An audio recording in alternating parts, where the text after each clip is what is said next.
ওম শান্তি। আজ আপনাদের কাছে ময়ূরের ওপরে নতুন একটি কবিতা পড়ে শোনাতে যাচ্ছি। যদি কোথাও কিছু ভুলচুক হয়ে থাকে আমাকে ক্ষমা মার্জনা করবেন। আমার যে কোনো কবিতার সাথে ভগবানের নাম যুক্ত থাকে।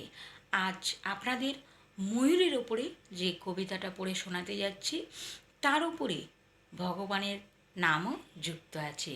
তবে চলুন ময়ূরের একটি নতুন কবিতা পড়ে আপনাদের শোনায়।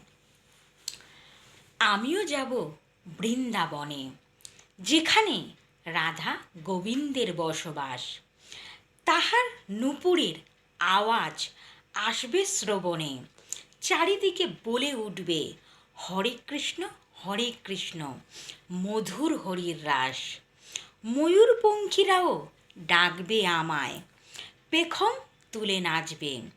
শস্য দানা খাবে তারা, বনে বনে ঘুরে বেড়াবে। যার পেখমে রাধা মাধব মুগ্ধ, পেখমখানা মস্তক মুকুটে রাখেন। সে যে পরম প্রিয় পক্ষী আমার, নন্দ দুলালের কেকা কণ্ঠে সেই ময়ূর কি কৃষ্ণ বলে ডাকে। ধন্য তোমায় ময়ূরপঙ্খী, আমার পিতার পরম প্রিয় পক্ষী যে তুমি। তুমি যে ময়ূর, কত শত রঙে নীল আবরণে তোমায় দেখি। কখনো তুমি সাদা রঙে শান্তির বাণী ছড়াও, আবার কখনো নীল আবরণে শরতের আকাশ সাজাও। তোমার পালকে রাধা গোবিন্দের মুকুট সাজে, মস্তক মুকুটে ঠাঁই পায়। তুমি যে ধন্য ময়ূর হয়ে, আজ আমি মস্তক নত করে ময়ূরপঙ্খী তোমারে ধন্যবাদ জানাই। ওম শান্তি। ওম শান্তি।